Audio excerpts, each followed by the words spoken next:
20-minute daily Bible reading. Day 70.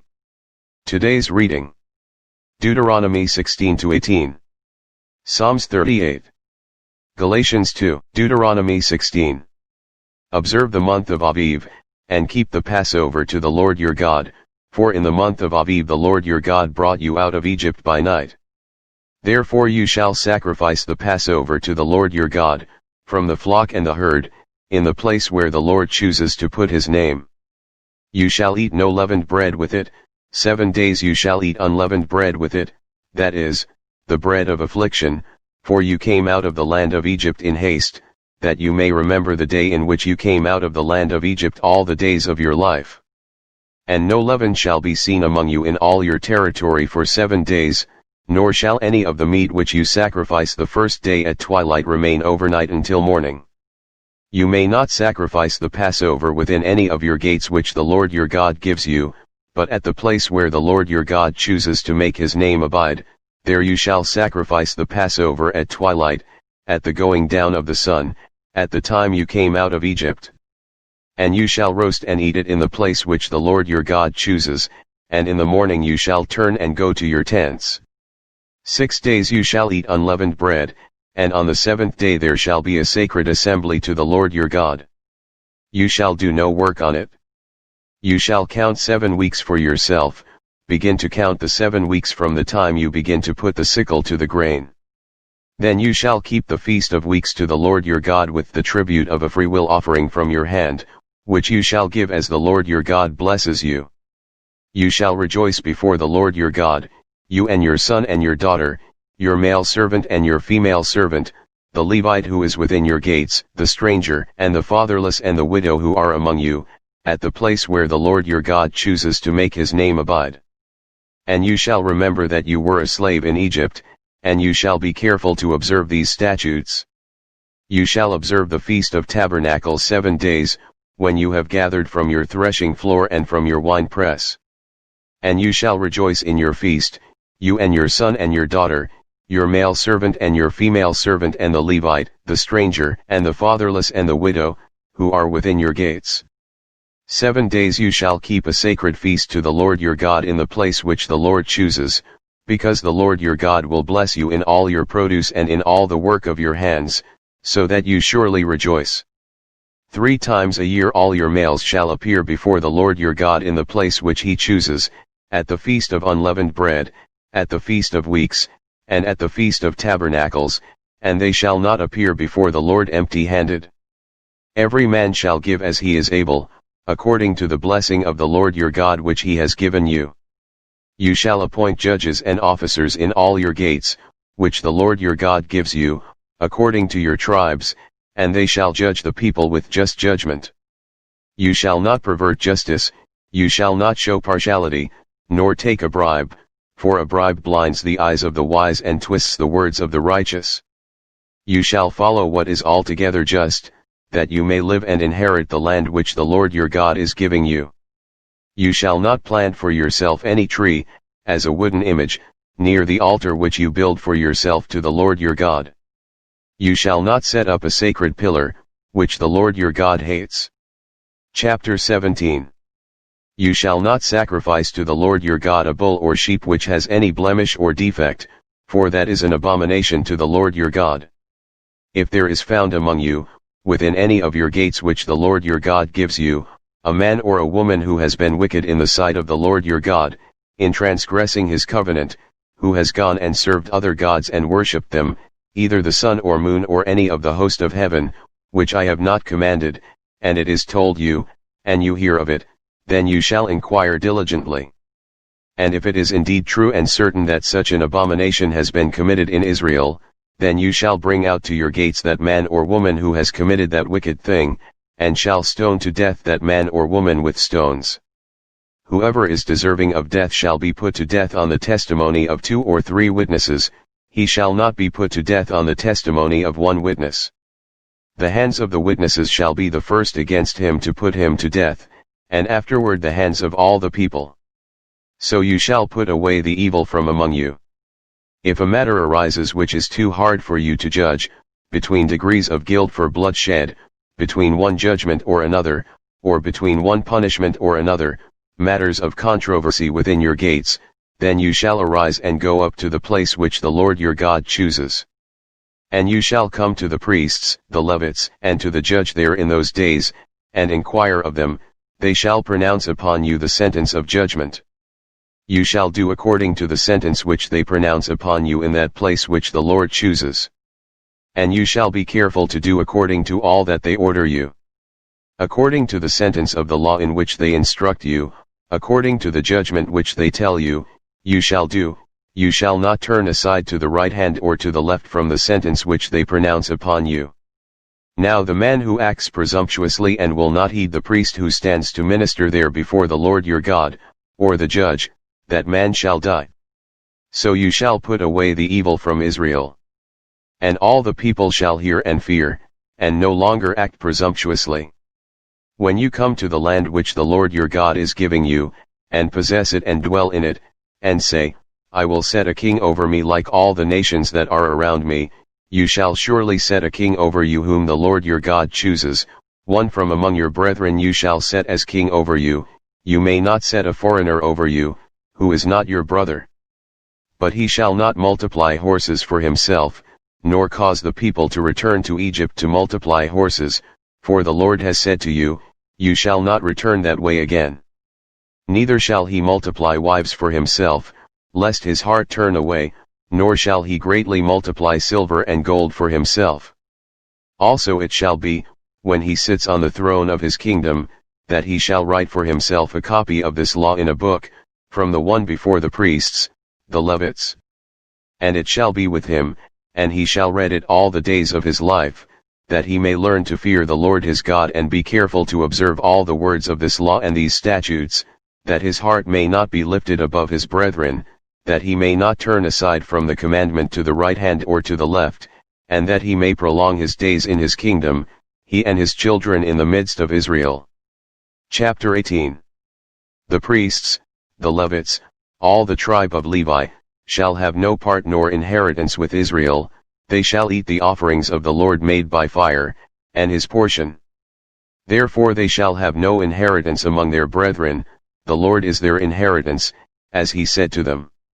And this shall be the priest's due from the people, from those who offer a sacrifice, whether it is bull or sheep, they shall give to the priest the shoulder, the cheeks, and the stomach. The first fruits of your grain and your new wine and your oil, and the first of the fleece of your sheep, you shall give him.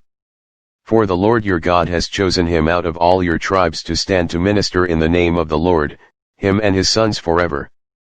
So if a Levite comes from any of your gates, from where he dwells among all Israel, and comes with all the desire of his mind to the place which the Lord chooses, then he may serve in the name of the Lord his God as all his brethren the Levites do, who stand there before the Lord. They shall have equal portions to eat, besides what comes from the sale of his inheritance. When you come into the land which the Lord your God is giving you, you shall not learn to follow the abominations of those nations. There shall not be found among you anyone who makes his son or his daughter pass through the fire, or one who practices witchcraft, or a soothsayer, or one who interprets omens, or a sorcerer, or one who conjures spells, or a medium, or a spiritist, or one who calls up the dead. For all who do these things are an abomination to the Lord, and because of these abominations the Lord your God drives them out from before you. You shall be blameless before the Lord your God. For these nations which you will dispossess listen to soothsayers and diviners, but as for you, the Lord your God has not appointed such for you. The Lord your God will raise up for you a prophet like me from your midst, from your brethren. Him you shall hear, according to all you desired of the Lord your God in Horeb in the day of the assembly, saying, Let me not hear again the voice of the Lord my God, nor let me see this great fire any more, lest I die. And the Lord said to me, What they have spoken is good. I will raise up for them a prophet like you from among their brethren, and will put my words in his mouth, and he shall speak to them all that I command him. And it shall be that whoever will not hear my words, which he speaks in my name, I will require it of him. But the prophet who presumes to speak a word in my name, which I have not commanded him to speak, or who speaks in the name of other gods, that prophet shall die. And if you say in your heart, how shall we know the word which the Lord has not spoken, when a prophet speaks in the name of the Lord, if the thing does not happen or come to pass, that is the thing which the Lord has not spoken, the prophet has spoken it presumptuously, you shall not be afraid of him. Psalms 38. A Psalm of David. To bring to remembrance. O Lord, do not rebuke me in your wrath, nor chasten me in your hot displeasure. For your arrows pierce me deeply, and your hand presses me down. There is no soundness in my flesh because of your anger, nor any health in my bones because of my sin. For my iniquities have gone over my head, like a heavy burden they are too heavy for me. My wounds are foul and festering because of my foolishness. I am troubled, I am bowed down greatly, I go mourning all the day long. For my loins are full of inflammation, and there is no soundness in my flesh. I am feeble and severely broken, I groan because of the turmoil of my heart. Lord, all my desire is before you, and my sighing is not hidden from you. My heart pants, my strength fails me, as for the light of my eyes, it also has gone from me. My loved ones and my friends stand aloof from my plague, and my relatives stand afar off. Those also who seek my life lay snares for me, those who seek my hurt speak of destruction, and plan deception all the day long. But I, like a deaf man, do not hear, and I am like a mute who does not open his mouth. Thus I am like a man who does not hear, and in whose mouth is no response. For in you, O Lord, I hope, you will hear, O Lord my God. For I said, hear me, lest they rejoice over me, lest, when my foot slips, they exalt themselves against me. For I am ready to fall, and my sorrow is continually before me. For I will declare my iniquity, I will be in anguish over my sin. But my enemies are vigorous, and they are strong, and those who hate me wrongfully have multiplied. Those also who render evil for good, they are my adversaries, because I follow what is good.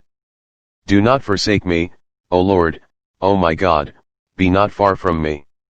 Make haste to help me, O Lord, my salvation. Galatians 2. Then after 14 years I went up again to Jerusalem with Barnabas, and also took Titus with me. And I went up by revelation, and communicated to them that gospel which I preach among the Gentiles, but privately to those who were of reputation, lest by any means I might run, or had run, in vain.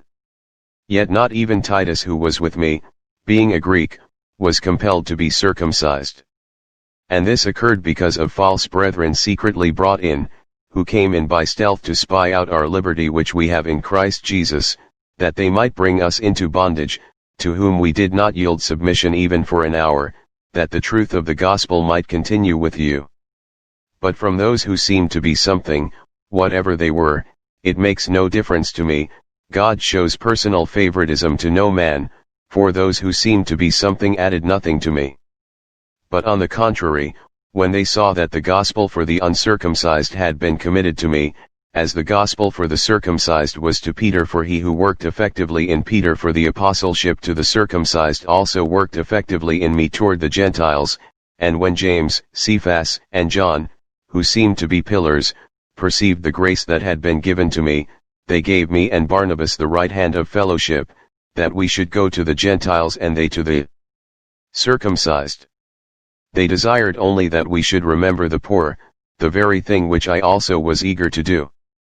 Now when Peter had come to Antioch, I withstood him to his face, because he was to be blamed, for before certain men came from James, he would eat with the Gentiles, but when they came, he withdrew and separated himself, fearing those who were of the circumcision. And the rest of the Jews also played the hypocrite with him, so that even Barnabas was carried away with their hypocrisy. But when I saw that they were not straightforward about the truth of the gospel, I said to Peter before them all, if you, being a Jew, live in the manner of Gentiles and not as the Jews, why do you compel Gentiles to live as Jews? We who are Jews by nature, and not sinners of the Gentiles, knowing that a man is not justified by the works of the law but by faith in Jesus Christ, even we have believed in Christ Jesus, that we might be justified by faith in Christ and not by the works of the law, for by the works of the law no flesh shall be justified. But if, while we seek to be justified by Christ, we ourselves also are found sinners, is Christ therefore a minister of sin? Certainly not. For if I build again those things which I destroyed, I make myself a transgressor. For I through the law died to the law that I might live to God. I have been crucified with Christ, it is no longer I who live, but Christ lives in me, and the life which I now live in the flesh I live by faith in the Son of God, who loved me and gave himself for me. I do not set aside the grace of God, for if righteousness comes through the law, then Christ died in vain.